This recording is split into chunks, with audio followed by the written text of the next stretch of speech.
Donc, on va continuer par cette question-là. Donc, cette question qui demande pourquoi c'est le R qui correspondant à un groupement finil, pourquoi on obtient juste le produit, le produit L.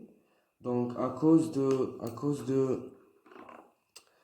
de ce groupement, les deux groupements, donc c'est en fait une activation de H2SO4, le réactif donc le site soit l'un et l'autre qui est plus détaché à cette molécule qui est là, parce que qui existe en position alpha par rapport à les deux groupements électroattracteurs, les phényls. Les phényls exercent un effet électroattracteur, ce qui rend que la facilité ou bien la fragilité de cette liaison. La fragilité, donc, c'est-à-dire la liaison, c'est pour cette raison, il y a la formation de la produit L.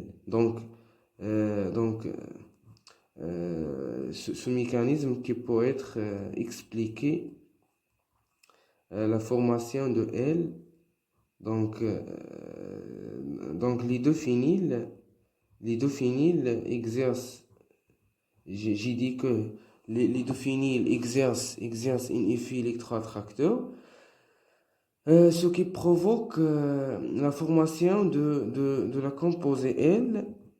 En plus que ça, la fragilité de cette liaison euh, qui est influencée sur la formation de la composée L.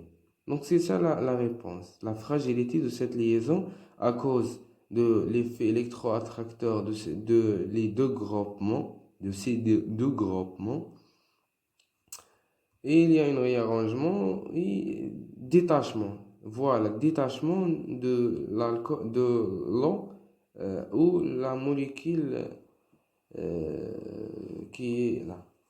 Et formation de la composée L. Donc c'est ça la réponse. La réponse de cette question. Donc c'est la question avant finale, avant le dernier. C'est dit qu'une série de réactions, donc deuxièmement, série de réactions à une carbonyle, phényl ici, à 2, 4, 5 carbone, 3, 4, 5, 1, 2, 3, 4, 5, et le brome. Donc, la présence d'un triphénylphosphine. Donc, ce fait que cette phosphore a un caractère nucléophile, va faire une substitution nucléophile et formation de cet intermédiaire qui est instable. Donc, 1, 2, 3, 4, 5. Et le phényl plus CH plus, puis phényl 3, le temps, pH, donc Br moins. Cet intermédiaire est instable. Donc, cet intermédiaire est chargé positivement. Donc, il est instable. Le carbone en position alpha par rapport à ce groupement-là est influencé par ce groupement-là, ce qui rend les deux protons à un caractère acide. La présence de la base, donc puis c'est ça le N, le composé N. Donc la présence de la base, donc le composé N, c'est ça le composé N, donc phényl, 1, 2, 3, 4, 5, P plus phényl.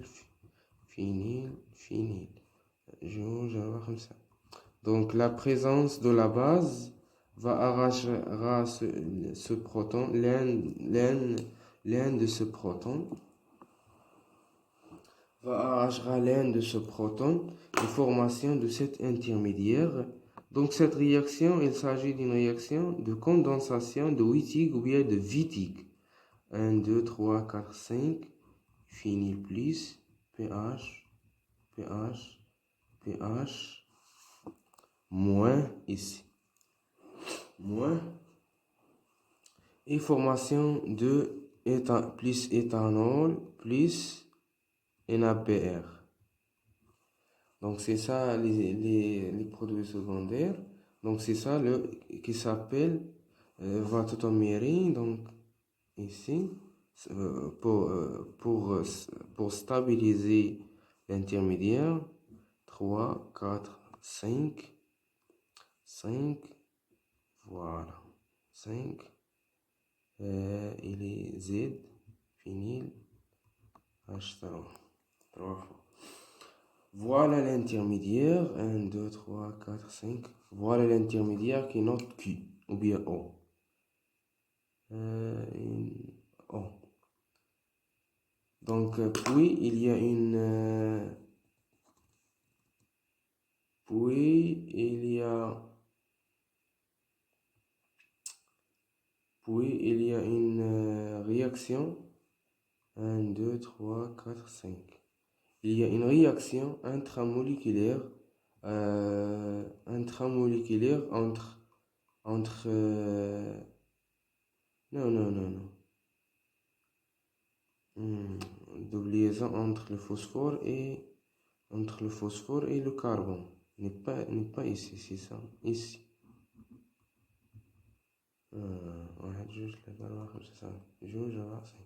Donc, la double liaison ici, j'ai fait une erreur. Donc, n'est pas O. Donc, la présence de la charge moins va additionnera sur ce carbone-là et la délocalisation de la densité. Donc, une formation de cet intermédiaire. 1, 2, 3, 4, 5. 1, 2, 3, 4, 5 à 5 chaînons. Donc ici au moins, ici au moins, ici au moins, juste le tarba comme ça, au moins phényl, ici, et ici, ce carbone-là qui est là, branché avec une phosphore, plus, et avec triphényl, phényl. Ce oxygène-là va additionner sur ce phosphore et former deux cycles sans fusionner l'un vers l'autre et former cet intermédiaire qui est particulièrement stable. Donc, et pour cela, la densité de l'oxygène, ce groupement qui exerce un effet électroattracteur, donc ce qui rend la densité déplacée dans ce sens-là, puis la retour ou bien la délocalisation de la densité et le départ de